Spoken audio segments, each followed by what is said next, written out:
Assalamualaikum warahmatullahi wabarakatuh. Waalaikumsalam warahmatullahi wabarakatuh. Selamat pagi semuanya. Pagi Bapak. Sudah sarapan? Belum. Masih pagi. Oh, saya juga belum sarapan. Tapi udah siap belajar semuanya kan? Bisa coba. Oke, siap. Oke, sebelum itu Bapak absen dulu ya. Ya. Muhammad Michael, Michael. Hadir. Muhammad Rodian, Hadir. Muhammad Hani, Iya Bapak. Muhammad Soleh. Hadir. Oke, ada semua ya. Yeah. Kecil. Baik. Oke, sebelum kita memulai pelajaran pada pagi hari ini, alangkah lebih baiknya kita awali dengan bacaan doa dengan harapan apa yang kita dapatkan dan yang kita pelajari hari ini semoga menjadi ilmu yang barokah dan bermanfaat dunia dan akhirat. Ala kulli hadhihi niyatin shalihah. Al-Fatihah.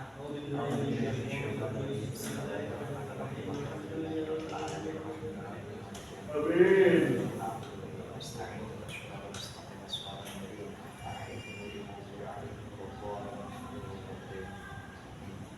Amin amin ya rabbal alamin.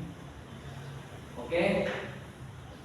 Mohon maaf kemarin saya tinggal terlebih dahulu, materi ini cukup singkat sekali. Seharusnya kemarin itu ada dua materi karena Bapak ada kegiatan lain dengan guru-guru, rapat workshop antar guru di malam. Maka kemarin Bapak singkatkan untuk penjelasan pembelajaran materi pada pertemuan minggu lalu. Untuk hari ini kita akan belajar dan mengulas terkait materi bisnis, subbabnya hukum dasar dan maqasid syariah dalam berbisnis. Seharusnya kemarin itu dasar hukumnya kita bahas pada pertemuan lalu karena Bapak ada kegiatan itu tadi, sehingga kemarin kita hanya membahas terkait 4 hal yang penting dalam melakukan bisnis. Nah, sebelum itu mungkin Bapak akan bertanya, mungkin ada yang masih nyantol terkait materi yang kemarin yang sudah kita bahas pada pertemuan minggu lalu mungkin. Michael nyantol Pak. Ya, mungkin Mas Michael. 4 hal yang perlu diperhatikan dalam berbisnis. Oke, apa saja Mas? Halal. Oke, halal. Apalagi? Yang kedua Mas Hanif bisa. Jujur Pak. Oke, jujur. Iya lanjutannya Pak. Iya bisa. Oke, Mas Rodian, Ian. Lupa Pak. Wah, kemarin Mas Ian tidak belajar ya? Oh iya ya. Kualitas. Oke, kualitas. Yang terakhir, Lupa Pak yang terakhir apa? yang terakhir adalah kejelasan status. Iya Pak. Jadi kemarin kita sudah membahas terkait 4 poin yang penting yang harus kita perhatikan dalam berbisnis. Yang pertama adalah halal dari segi produk atau tempat atau sebuah bisnis yang dijalankan. Jadi harus halal dalam hal itu. Kemudian disusul dengan kejelasan status. Kita nggak hanya bisnis sekedar bisnis yang menjalankan ala kadarnya, kita juga memerlukan kejelasan status supaya supplier atau konsumen yang datang kepada orang yang berbisnis tidak ragu-ragu dan aman-aman. Kemudian setelah jelas kita sudah berbisnis, disusul dengan kualitas yang sesuai dengan adanya. Ketika sudah barangnya sudah jelas, kemudian kita imbangi, kita susul dengan kejujuran untuk membangun yang namanya pelanggan untuk berlangganan atau rekan kerja yang menetap dengan kejujuran yang kita bangun untuk menjalankan sebuah bisnis. Oke, itu materi pertemuan minggu lalu. Sedikit kita singgung terlebih dahulu sebelum memasuki materi yang selanjutnya. Oke, pada pertemuan kali ini kita akan membahas tentang bagaimana dengan hukum dasar.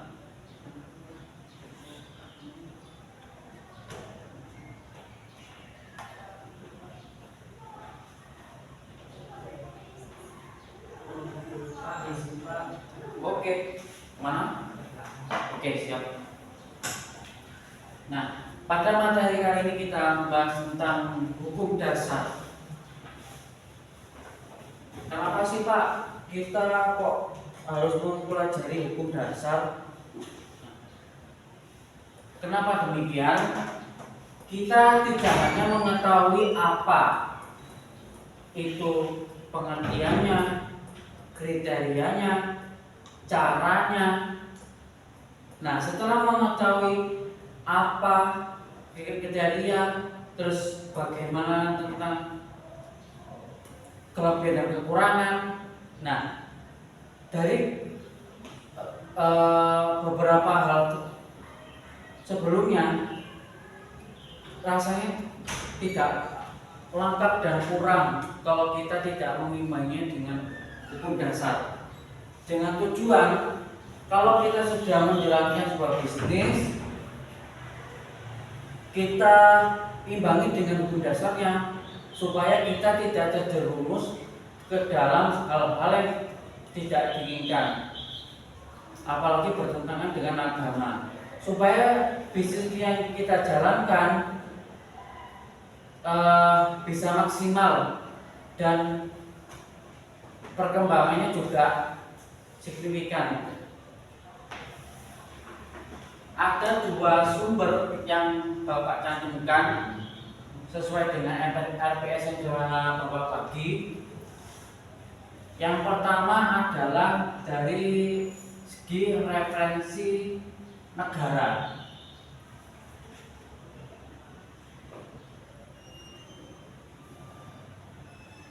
Yang kedua, kita juga tidak hanya berpatokan dengan hukum negara. Karena kita sebagai seorang muslim yang memeluk agama Islam, kita juga berpandang kepada referensi Islam, menerapkan ilmu-ilmu ajaran yang ada dalam Islam. Nah, di Islam seperti yang kita ketahui, dalam referensi Islam kita menjadikan pedomannya ada dua. Yang pertama Quran, hadis.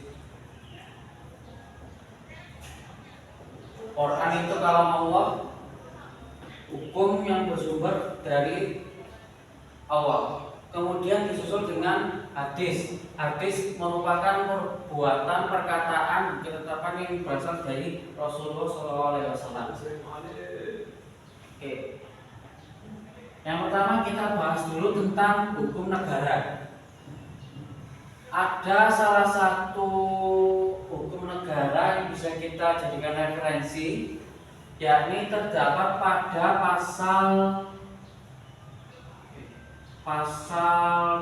28 ayat 1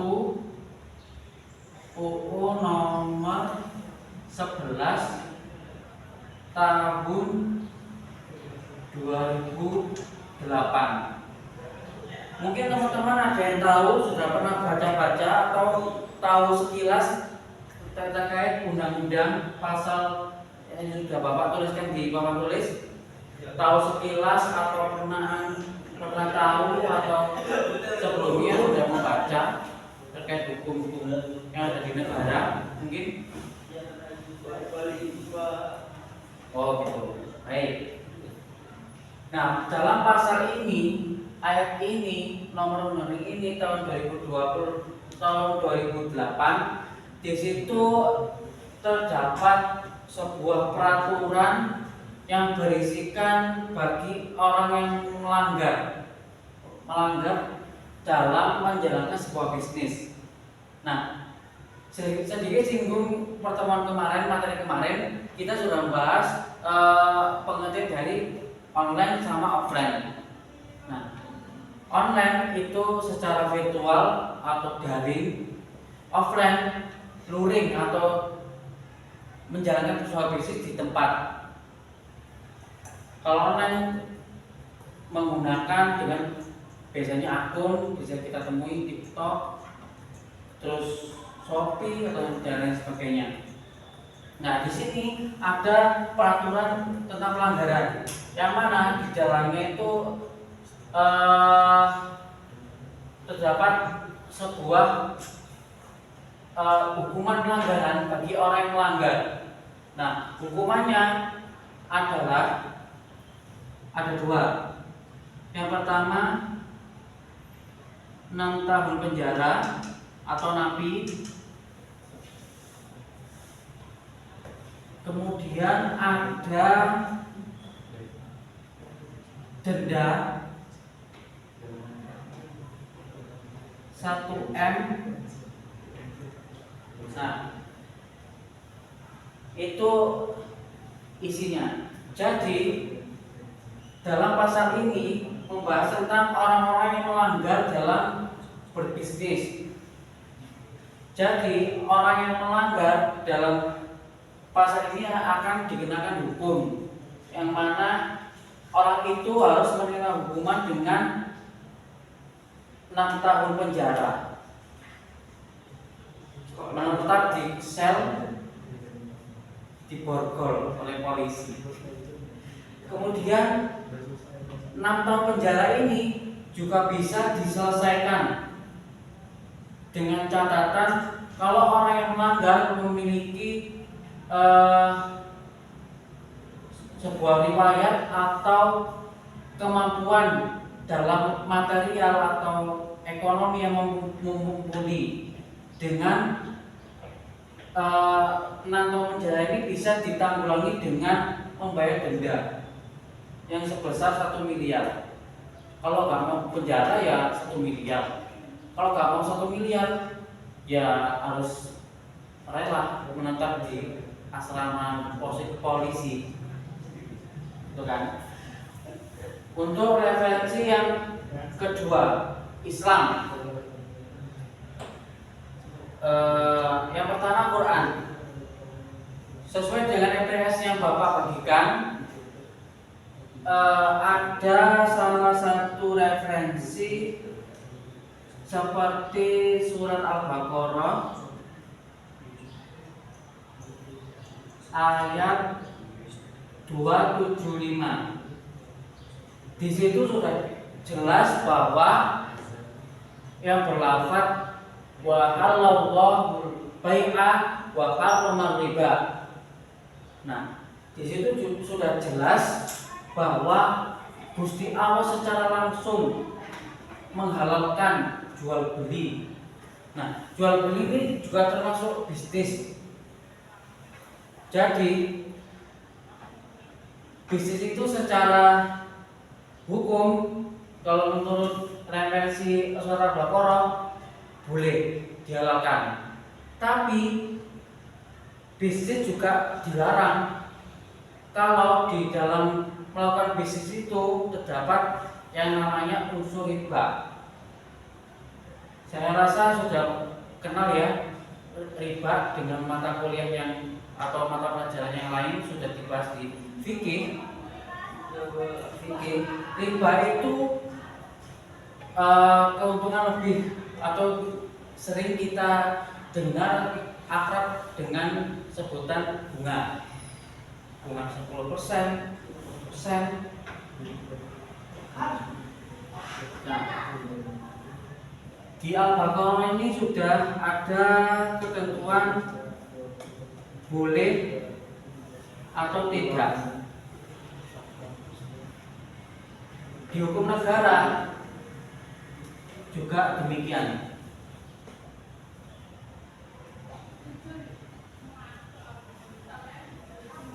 Dengan catatan itu tidak melanggar atau tidak melanggar sesuai dengan pasal yang ini. Kemudian ada hadis. Oh, di Quran ada lagi surat Mutaffifin ayat 1 sampai 3. Di situ sudah dicantumkan bahwa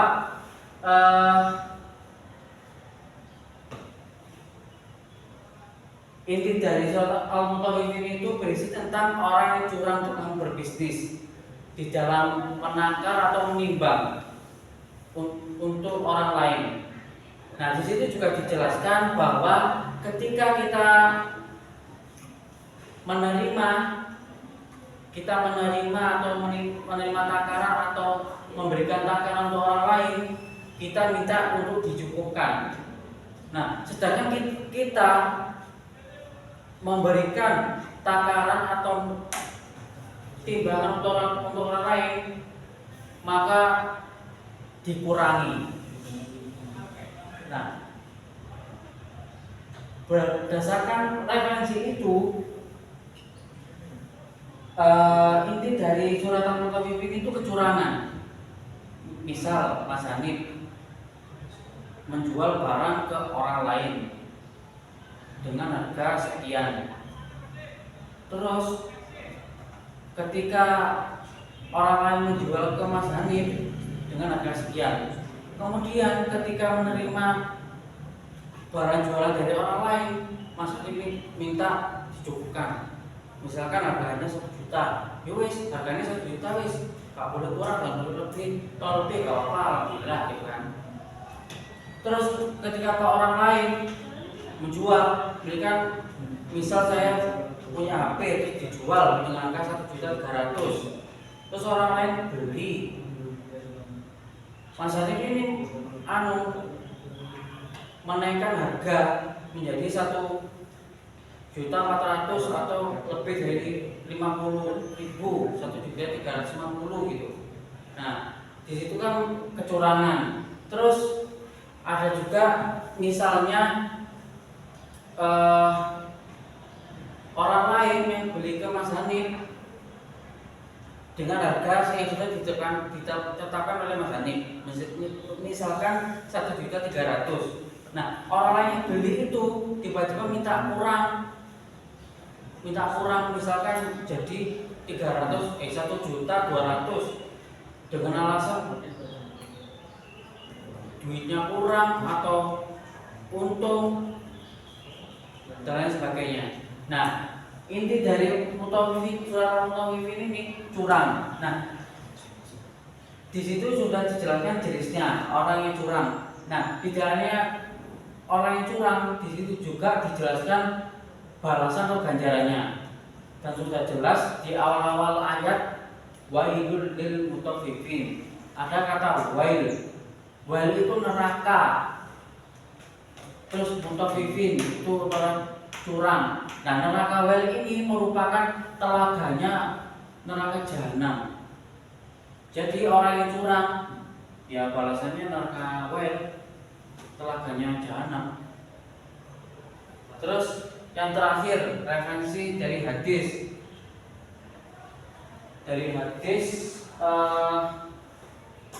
Salah satu saja yang Bapak sampaikan.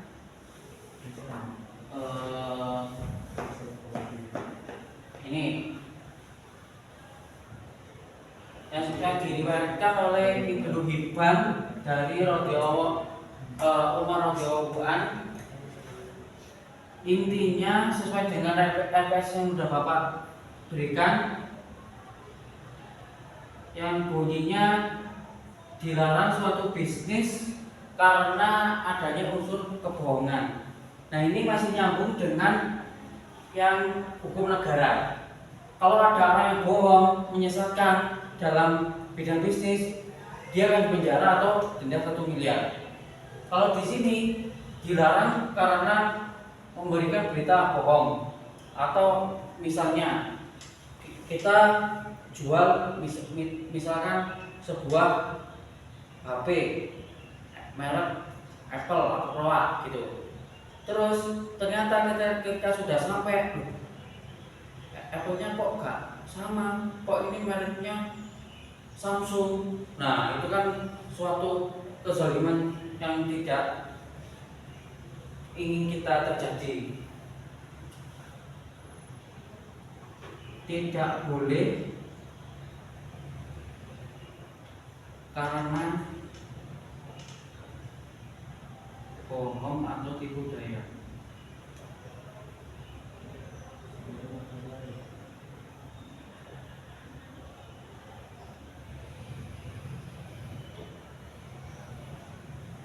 Nah,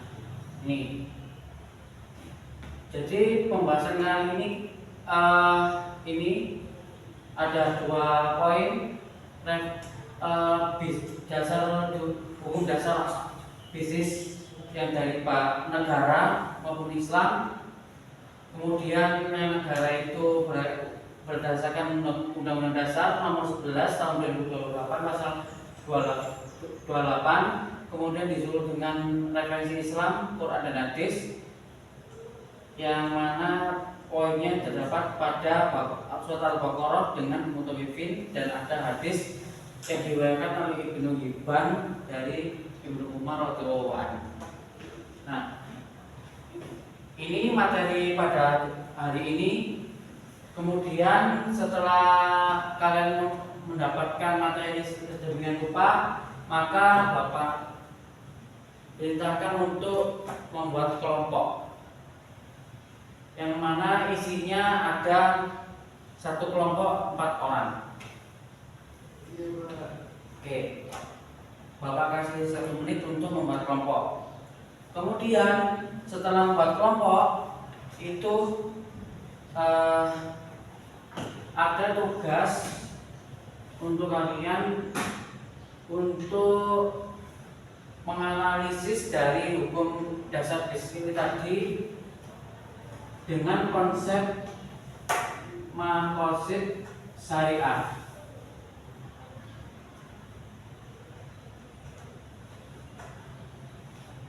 Ada Din, agama,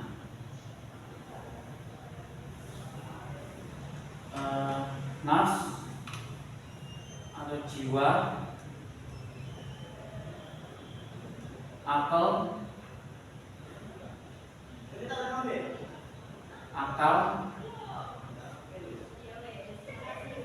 nasal, keturunan, terakhir mal, harta. Oke, Bapak kasih sekitar 10 menit untuk menganalisis terkait itu. Oke, bentar ya.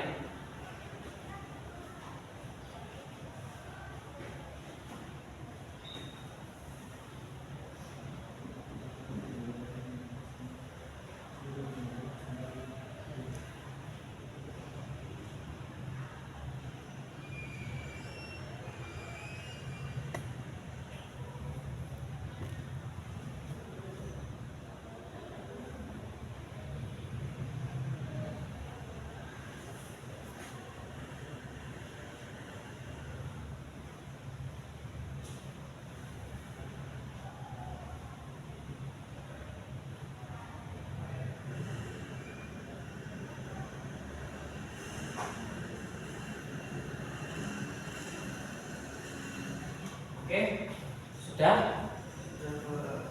Oke.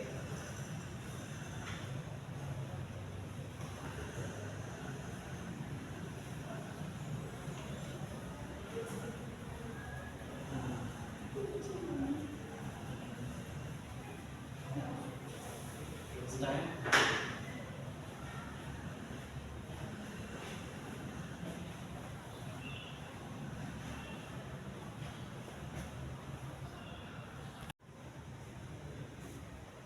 Michael, mana tuh? Itu Oke, karena sudah diskusi, mungkin salah satu dari kelompoknya menyimpulkan dari yang sudah Bapak tentukan tadi materinya. Michael.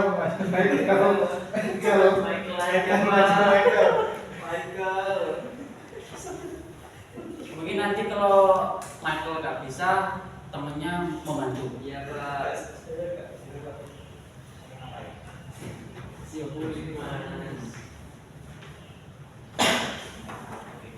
Ditulis sampai dijelaskan singkat saja. Ada agama, jiwa, akal,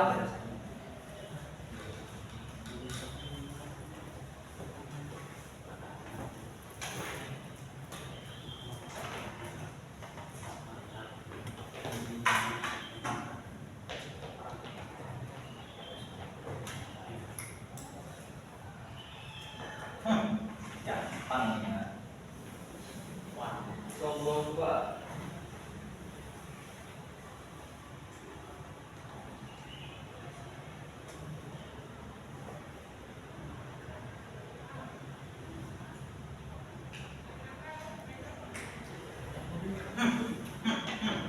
Oke, saya jelaskan singkat. Kenapa kok Mas Michael menulis amar ma'ruf nahi munkar? Alasannya kenapa? Karena tidak melanggar, Tidak melanggar. Terus, tidak melanggar larangan, oke, terus. sehingga menjadi orang bertakwa. Oke, poin dari ini adalah karena menjaga agama. Sebenarnya dari din sama nafs ini saling berkaitan. Karena tidak hanya agama juga jiwa. Kita menerapkan amar ma'ruf nahi munkar untuk diri kita dan agama. Kita menjadi orang yang menerapkan sebagai seorang muslim yang menerapkan amar ma'ruf nahi munkar. Oke, siap Mas Michael. Bagus. Mungkin butuh satu lagi untuk Nah, itu Mas Hanif atau Mas Soleh? Udah, tutup. Oke, Mas Hanif dulu, terakhir. Ngapain Pak? Untuk menuliskan ini, terus dijelaskan singkat. Iya Pak. Oke, bebas mau kan itu udah diisi, tinggal akal, nasal, sama harta. Merujuk dari tiga referensi tadi. Kan tadi kan dia haramkan bisnis karena melanggar, terus dihalalkan suatu bisnis karena memenuhi syarat, karena tidak ada kezaliman.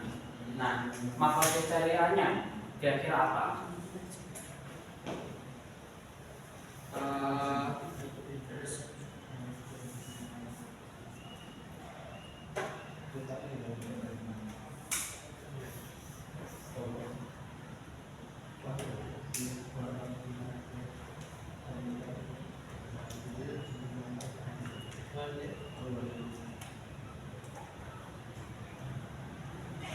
Sudah Pak. Oke, terima kasih. Alasannya kenapa Mas? Karena kan dulma ya Pak ya, harta kan berbisnis biar punya uang, makanya keluarganya dicukupi nafkahnya gitu Pak. Oke, siap, terima kasih. Sama. Oke, betul juga kata Mas Hanif.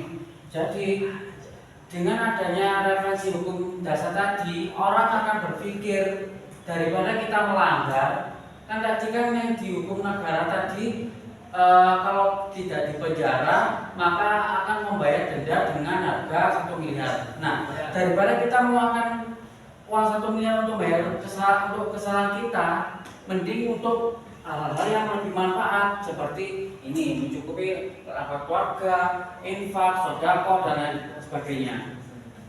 Oke. Ini sudah. Kemudian yang akal. Dengan larangan itu akan menimbulkan kesulitan dalam mindset seorang untuk ternyata ada larangan, ternyata ada yang dihalalkan. Jadi mendorong seseorang untuk berpikir supaya bisa memilah antara yang baik dan benar, supaya bisnisnya berjalan dengan lancar. Kemudian ada keturunan. Kalau kita melanggar mesti ngefeknya ke keturunan. Misal kita punya anak, terus kita melanggar. Nah, ketika anaknya seumpamanya di sekolahan mendapat bulian dari teman-temannya, nah itu kan juga termasuk itu. Jadi dengan larangan tersebut kita jadi mikir kalau kita melanggar, kita ngefek ke anak kita. Jadi tadi anaknya dibully dan sebagainya. Nah itu manfaatnya. Nah untuk materi kita hari ini cukup sekian, kurang lebihnya seperti ini. Jangan lupa belajar, minggu depan kita ulangan harian sebelum ujian tengah semester. Oke? Oke. Sebelum itu mohon maaf jika Bapak Guru ada salah kata maupun perbuatan dalam kegiatan kita hari ini. Kurang lebihnya mohon maaf. Kita tutup dengan bacaan alhamdulillah dengan disusul kafaratul majelis. Alhamdulillahirabbil alamin.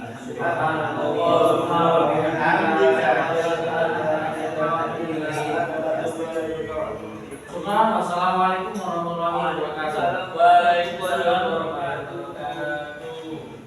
Terima kasih Pak. Ya, sama-sama.